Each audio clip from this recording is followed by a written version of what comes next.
Hi everyone, welcome back to the Earlier Show. In today's episode, I want to talk to you about if not now, when, which is the concept of we decide to do things, but we don't necessarily take action and we keep stalling on things and we just don't want them to happen immediately, but we do kind of want them to happen at the same time, and we have a bit of a niggly feeling and we keep stalling and procrastinating. Anyway, if this is something you want to hear about and you want to hear my thoughts and feelings about it, stay tuned as we get into the episode. So I'll be the first to admit that years ago I was procrastinating and stalling and trying to basically delay the inevitable in different parts of my life. Biggest one being the inevitable divorce that I knew was coming and I could see it looming. And I knew I needed to do it, but I kept finding reasons to not do it. So I kept finding reasons to stall it. And for some bizarre reason, and I know this will resonate with a lot of people, I thought there was going to be a perfect moment to do it. There is no such thing as a perfect moment to end a relationship. And there's also no such thing as a perfect moment to do anything. You need to seize the moment right now and do it. Now, I'm talking from experience here. And I can remember stalling and stalling and stalling on having that awkward conversation about the fact that the marriage was basically non-existent. It was dead and I needed to move on. I needed to do something about it and it just wasn't happening. And I can remember at the time thinking to myself, I need to have this conversation. And at the time, one of my grandparents was quite ill. And I basically used that as my safety net.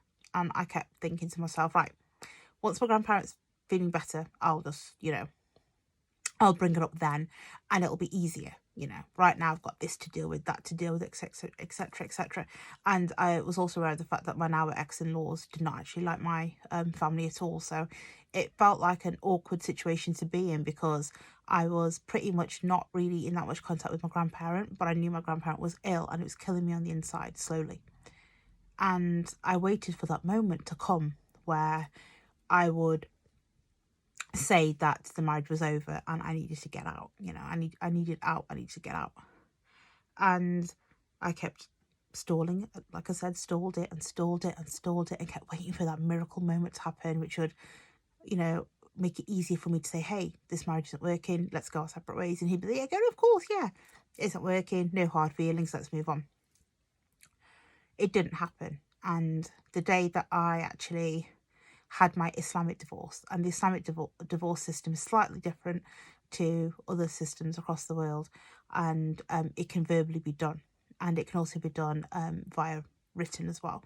And if you think about the concept of how Islam started all those years ago and what type of Muslims were around then, verbal isn't that unusual considering the time frame of over 1400 years ago. Anyway, I had my verbal divorce and I then went shopping. I went food shopping to Aldi because I had a food shop to do. I have children to feed. I had to get on with life. And it was no big deal because the marriage already basically crumbled. So that, it was nothing. It was no big major, thing to do. But I'd been asking for a divorce for quite a long time. So to me, it was like, thank God for that. And then, put the kids in the car, went and did my shopping at Aldi. Didn't feel anything different because I didn't feel anything for him. So I just got on with it. And thought to myself, right, okay, so that's now done and dusted.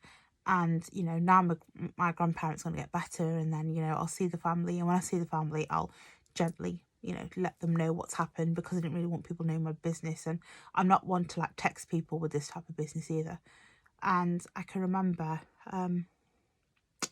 my brother getting in contact with me after he saw that post on social media one day about something and got in contact with me and asked me if I'd spoken to Gran or anyone today. And I mentioned that I hadn't because I'd been busy doing other things. And at this time, I was about to tell him what had been going on, things like that. And he goes, I think you should get in contact with Gran's like immediate carers, etc. And I was like, why? And he said, I don't know how to tell you this, but your gran passed away this morning. Now, bearing in mind I'm in a different city, everything had just happened so suddenly that, of course, they were working their way through a list of contacting people to tell them that my gran had passed, but I hadn't heard anything at that stage.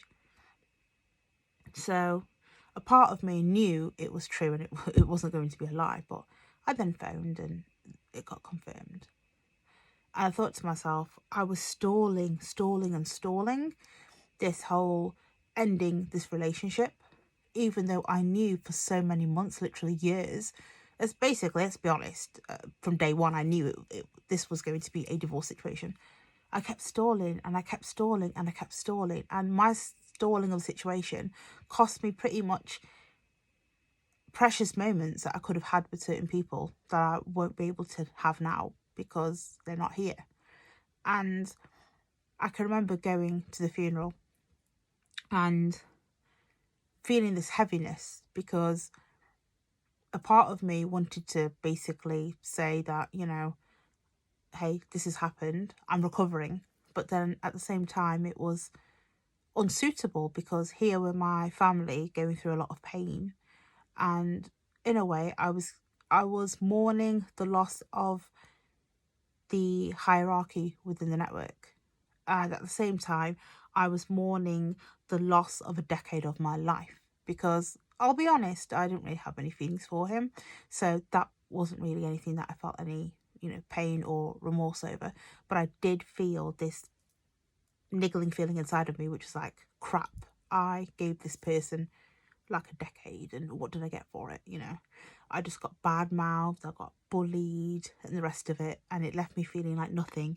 And I was mourning that. So I was mourning that like episode in my life that was way too long. It was the pilot episode should have been the end of the situation, but it wasn't. It dragged on for several series. So that taught me a valuable lesson, which is when people say if not now when, it literally means now. Do it. Do it before it costs you something that is irreplaceable. And for me, what was irreplaceable was I literally sort of pulled back from speaking to my grandma because I didn't want to upset her in any shape or form during that drama in my life. But if I'd cut it quicker, if I'd pulled the plug quicker, I could have had more time with my grandmother. I wouldn't have had to pull back to that degree. And it still hurts to think that by stalling and not doing things more effectively, it cost me pretty much some real precious conversations I could have had with her. And my gran had loads of stories to tell. She was actually orphaned quite young, and her mother had brought her up and her other two siblings up alone. She was widowed at quite a young age, and she decided to bring these three guys up by herself. And the amount of stories my gran would tell about her time as a child, and she could remember the British Raj and the British police officers like walking around the villages and things like that. She had so many stories to tell, and I honestly sometimes kick myself at the fact that my children didn't get to spend more time with her because I stalled the situation. Because of that stalling, I was stalling everything else as well. And it cost such precious moments that I'm not going to be able to give my children ever. And I know people out there are stalling things right now. You're stalling calling time on a relationship. You're stalling leaving a job and starting afresh. You're stalling going after your dream. You're stalling moving areas. You're stalling giving that person that phone call that you're meant to be with. Deep inside of your gut they're the one. We're stalling on so many things, yet none of us know if we're actually going to wake up in the morning. And that's pretty much what happened. My gran didn't wake up. She was poorly. She was in hospital. I assumed she was going to come back better. She didn't. And it's hard. It's hard. It's been a few years. It's been a few years. But it's still hard because my children do ask questions, They do ask about their great-gran. My oldest can kind of remember her, but the youngest can't. And that's hard. Because, like I said, my gran was pretty... She was a character. A really good storyteller. And there's elements of me that I see have actually come from her. And I'm proud of that. But what I'm not proud of is stalling and regaining control of my life quicker so that I could potentially create those amazing moments for my children. And I don't want anyone out there to be repeating my mistake. Don't repeat. I know people say you learn quicker if you do it yourself. Don't learn by repeating the mistake that I did. Learn from my mistake and take away the wisdom from it, which is there's no time like the present. Even if it's something negative that you've got to do, even if it's something super hard that you need to do, if you need to do it, just do it right now. Don't stall it. Don't wait till the morning, because what happens in the morning is you're going to actually forget all about it. You're going to push it under the carpet and you're simply going to move on with your day, which is exactly what I did. Every night that I thought to myself, right, I'm going to do it in the morning. Something else came up in the morning. Procrastination will literally steal your life if you allow it to. It will steal precious moments. It will steal your life. I'm in my 30s and I wonder if I'd call time quicker, would I be where I am today, or would I be in a different path, on a different path, in a different place, in a different country? I do wonder. And the thing about hindsight is, when you think about things, everything often looks rosy. Don't get me wrong, I've learned a lot. I've learned a lot from stalling things. I won't stall anything now. And the lesson that I've learned, I'm obviously going to be passing on to my children, which is, you know what, there's no time like the present. And my children do sometimes get frustrated with it because, you know, I can sometimes randomly start cleaning at like 5 o'clock in the afternoon, and they'll be like, well, what are you doing that for? It's nearly dinner time. Well, yeah, I know it's nearly dinner time, but we need to clean too. Just get on with it. We've got to do it. Why stall it? I'm one of those people that does plan a lot. And again, that can be quite annoying for children. It can be annoying for family too.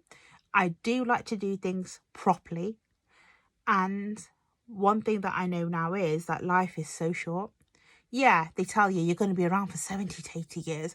Trust me, it just goes past your eyes like no one's business. It just flies past your eyes. But you go from 1 minute from being this, bright-eyed and bushy-tailed person coming out of university to, getting married, to settling down, to a marriage breaking down, to recovering from that, and everything else in between. And it literally happens so quickly. And when I remind myself of how many years it's been since I've actually left uni, it's like, whoa, that was quick. That went quick. That did go quick.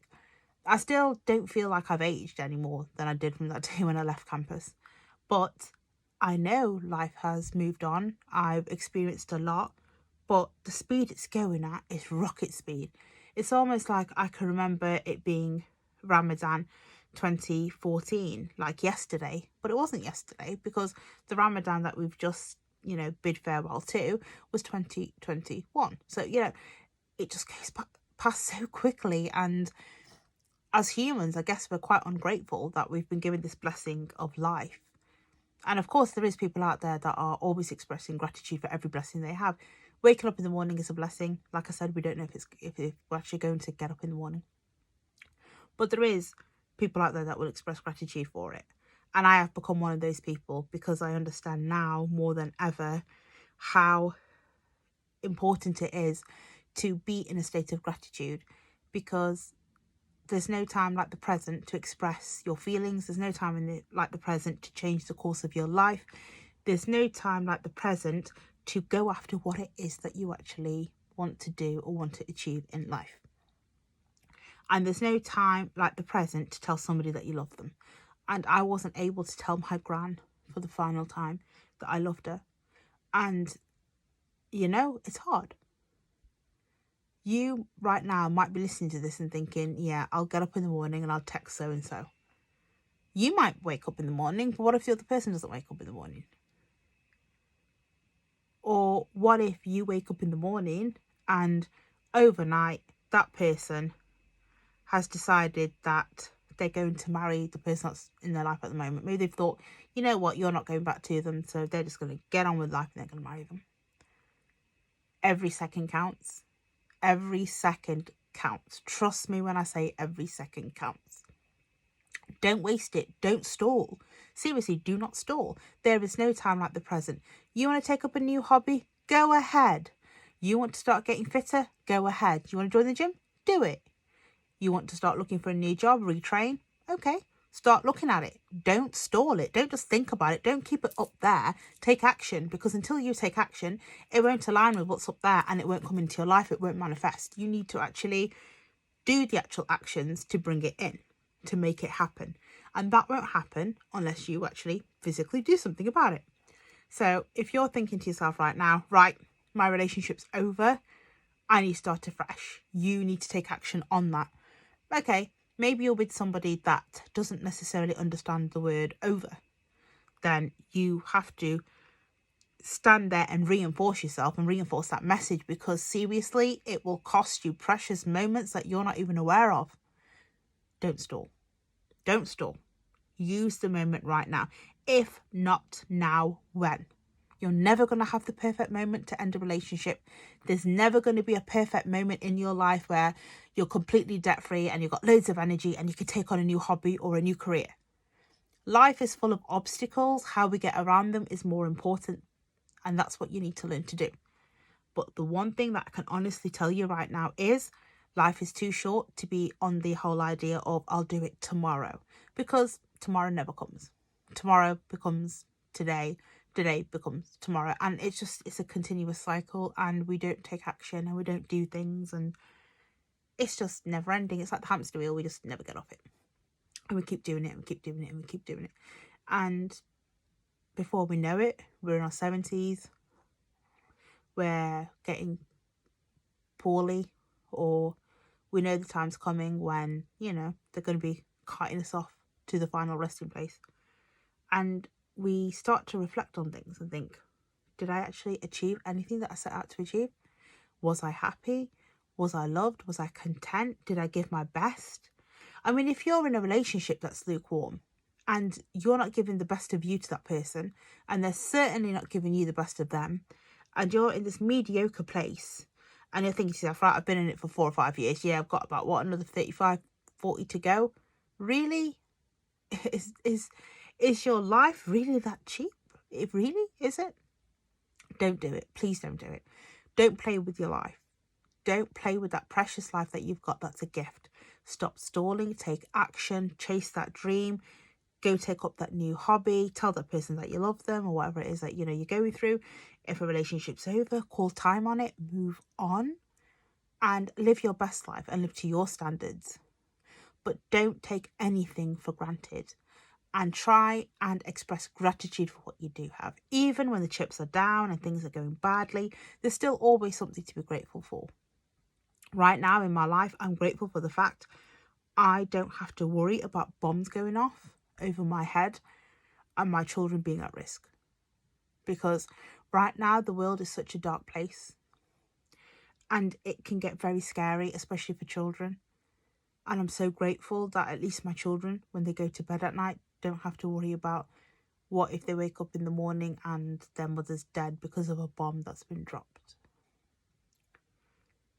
It doesn't matter where you are in the world, I'm sure you'll find something to be grateful for.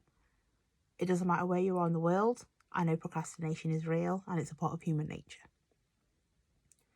So today's takeaway message from this podcast is there is no time like the present, even if it means doing something that could potentially hurt people or potentially leave an aftertaste that isn't nice. It's meant to be done right now, because life is too short.